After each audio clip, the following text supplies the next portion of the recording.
We bring to you this morning the ancient story of the Nativity.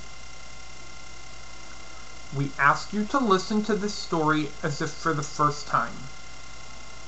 Before symbol was petrified into dogma, before myth was mistaken for history. Paul Tillich wrote, "The first step toward the non-religion of the Western world was made by religion itself, when it defended its great symbols, not as symbols, but as literal stories. It had already lost the battle." Imagine that this ancient story is radically new.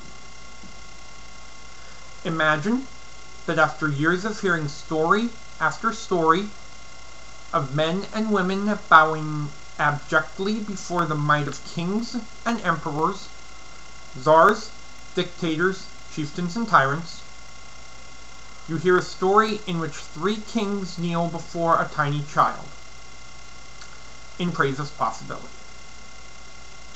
Imagine that after hearing story after story of long wars and bloody battles and heroes slaying their enemies, bombings and burnings and persecutions and pogroms, you one day hear the quiet story of a birth, the story of the humble carpenter and his gentle wife, shepherds in the starlit fields, animals in a stable. The story of the deep human longing for peace. Imagine that you are hearing, for the first time, a story that questions the assumption that power resides in armies and armadas, witches and wizards, and magic swords and sacks of gold. Imagine that you hear a story that affirms the strong, transforming power of love.